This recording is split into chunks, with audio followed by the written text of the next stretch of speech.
ചൂരൽമല ഉരുൾപൊട്ടലിന്റെ പശ്ചാത്തലത്തിൽ വിവാദമായ വയനാട് തുരങ്കപാത പദ്ധതിക്കെതിരായ നിയമപോരാട്ടം രാജ്യത്തെ പരമോന്നത നീതിപീഠത്തിലേക്ക്.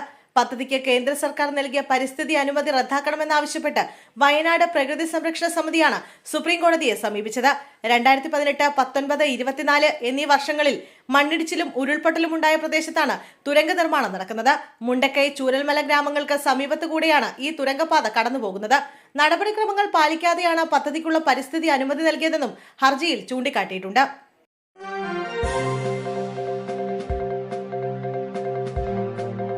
SFI മുൻ സംസ്ഥാന സെക്രട്ടറി PM മാർഷോ ഫോണിൽ വിളിച്ച് വധഭീഷണി മുഴക്കിയെന്ന പാലക്കാട്ടെ PK ശശി അനുകൂലിയായ നേതാവിന്റെ പരാതി. SFI മുൻ ഏരിയ സെക്രട്ടറിയും മണ്ണാർക്കാട് സ്വദേശിയുമായ ഷാനിഫാണ് പരാതിക്കാരൻ. PK ശശിയെ ഒറ്റപ്പാലത്തും ഷൊർണൂറും മത്സരിപ്പിക്കാൻ അനുവദിക്കില്ലെന്നും തന്നെ തീർത്തു കളയുമെന്ന് ഭീഷണിപ്പെടുത്തിയതായും ഷാനിഫ് പറഞ്ഞു. വാട്സ്ആപ്പ് കോളിൽ വിളിച്ച PM മാർഷോ അസഭ്യവർഷം നടത്തിയതായാണ് ആക്ഷേപം. CPM വിമത കൺവെൻഷനിൽ ആർഷോയ്ക്കെതിരെ PK ശശി ആരോപണം ഉന്നയിച്ചിരുന്നു.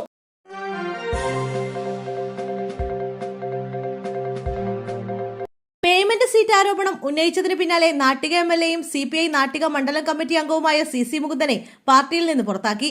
പാർട്ടി വിരുദ്ധ പ്രവർത്തനത്തിന്റെ പേരിലാണ് പുറത്താക്കിയത്.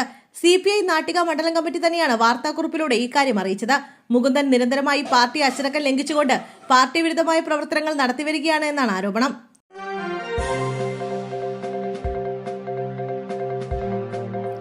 പാചകവാതക സിലിണ്ടറിൽ ഗ്യാസിന് പകരം പച്ചവെള്ളം ലഭിച്ചതായി പരാതി. പുന്നപ്ര കുറവൻതോട് കിഴക്കുവശം ഒരുമ എന്ന പേരിൽ ഫുഡ് പ്രോഡക്റ്റ് സ്ഥാപനം നടത്തുന്ന കബീർ റഹ്മാനേക്കാണ് പച്ചവെള്ളം നിറച്ച സിലിണ്ടർ ലഭിച്ചത്.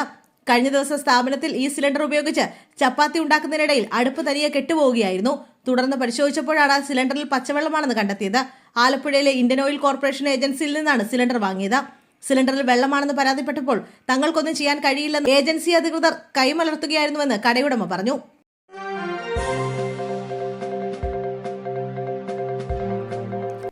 ഭാര്യ ഉന്നയിച്ച ആരോപണങ്ങൾക്ക് പിന്നാലെ ഉയർന്ന വിവാദങ്ങളെ തുടർന്ന് KB ഗണേഷ് കുമാർ മന്ത്രിസ്ഥാനം രാജിവെക്കില്ല. മുഖ്യമന്ത്രി പിണറായി വിജയനുമായി കൂടിയാലോചിച്ചതിന് ശേഷമാണ് മന്ത്രിസ്ഥാനം രാജിവെക്കേണ്ടതില്ല എന്ന നിലപാടിലേക്ക് എത്തിയത്. വിഷയം ഗണേഷ് കുമാർ മുഖ്യമന്ത്രിക്ക് മുന്നിൽ വിശദീകരിച്ചുവെന്നാണ് വിവരം. മന്ത്രിസഭാ യോഗത്തിന് ശേഷമായിരുന്നു ഇരുവരുടെയും കൂടിക്കാഴ്ച. വിഷയം രാഷ്ട്രീയമല്ല, കുടുംബ പ്രശ്നമാണെന്നും ഭാര്യയ്ക്ക് പരാതിയില്ലെന്നും ഗണേഷ് കുമാർ മുഖ്യമന്ത്രിയെ ധരിപ്പിച്ചു.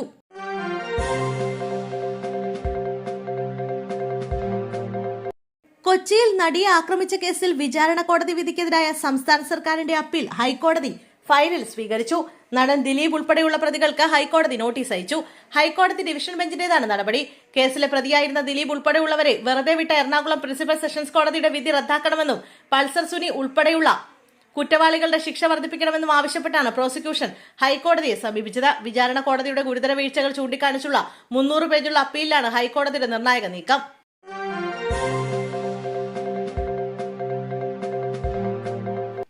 കാസർഗോഡ് BJPയിൽ ഭിന്നത രൂക്ഷം. മഞ്ചേശ്വരം മണ്ഡലം ഇൻചാർജ് ചുമതലയിൽ നിന്നും ഒഴിവാക്കണമെന്ന് BJP ജില്ലാ അധ്യക്ഷ ML അശ്വനി ആവശ്യപ്പെട്ടു. K സുരേന്ദ്രൻ മണ്ഡലത്തിൽ നടത്തുന്ന പരിപാടികൾ തന്നെ അറിയിക്കുന്നില്ലെന്നാണ് അശ്വനിയുടെ പരാതി. മഞ്ചേശ്വരം, കുമ്പളം മണ്ഡലങ്ങളുടെ പ്രഭാരിമാരായ N മധു, P രമേശൻ എന്നിവരും പരിപാടിയിൽ നിന്ന് വിട്ടുനിൽക്കും. ഇവിടുത്തെ പ്രസിഡന്റുമാരും അതൃപ്തി പ്രകടമാക്കിയിട്ടുണ്ട്. സുരേന്ദ്രൻ അനുയായികളെ മാത്രം പരിപാടികൾ ഉൾപ്പെടുത്തുന്നുവെന്നാണ് ഒരു വിഭാഗത്തിന്റെ ആരോപണം. സുരേന്ദ്രന്റെ സ്ഥാനാർത്ഥിത്വവുമായി ബന്ധപ്പെട്ട് കാസർഗോഡ് BJPയിൽ അഭിപ്രായ ഭിന്നതകളുണ്ട്.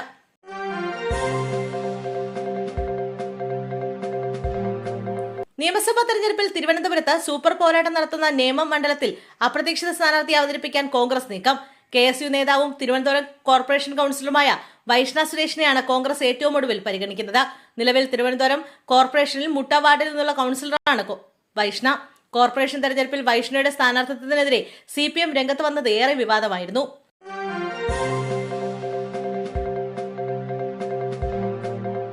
സ്പാർക്ക് ഡേറ്റ ചോർച്ചയിൽ സർക്കാരിന് ആശ്വാസം. സർക്കാർ ജീവനക്കാരുടെ വ്യക്തിഗത വിവരങ്ങൾ ചോർത്തിയതുമായി ബന്ധപ്പെട്ട് മുഖ്യമന്ത്രിയുടെ ഓഫീസിനെതിരെ നൽകിയ സ്വകാര്യ ഹർജി ഹൈക്കോടതി തള്ളി. സ്വകാര്യ ലംഘനം നടന്നുവെന്ന് ചൂണ്ടിക്കാണിച്ചുകൊണ്ട് നൽകിയിട്ടുള്ള ഹർജിയാണ് കോടതി തള്ളിയിരിക്കുന്നത്. ജസ്റ്റിസ് ബെച്ചു കുര്യൻ തോമസ് ആണ് ഹർജി പരിഗണിച്ചത്. ശമ്പള വിതരണത്തിന് നൽകിയ ഫോൺ നമ്പർ ഉൾപ്പെടെയുള്ള വ്യക്തിഗത വിവരങ്ങൾ രാഷ്ട്രീയ നേട്ടത്തിന് വേണ്ടി ദുരുപയോഗം ചെയ്തുവെന്നാണ് ഹർജിക്കാരന്റെ വാദം. അതേസമയം മുഖ്യമന്ത്രിയുടെ ഓഫീസ് സന്ദേശം അയച്ചതിൽ നിയമവിരുദ്ധതയില്ല എന്നാണ് കോടതി നിരീക്ഷിച്ചത്. സന്ദേശം നല്ല ഭരണത്തിന്റെ ഭാഗമാണെന്ന് ഹൈക്കോടതി വ്യക്തമാക്കി.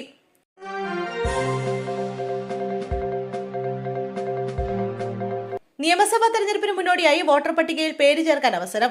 നാമനിർദ്ദേശ പത്രിക സമർപ്പിക്കാനുള്ള അവസാന തീയതി വരെ പുതിയ അപേക്ഷകൾ നൽകാം. 18 വയസ്സ് പൂർത്തിയാകുന്ന ആർക്കും രജിസ്റ്റർ ചെയ്യാം. വോട്ടേഴ്സ് gov.in എന്ന വെബ്സൈറ്റ് വഴിയോ voter help line mobile application മുഖേനയോ ഓൺലൈനായി വേണം അപേക്ഷിക്കാൻ.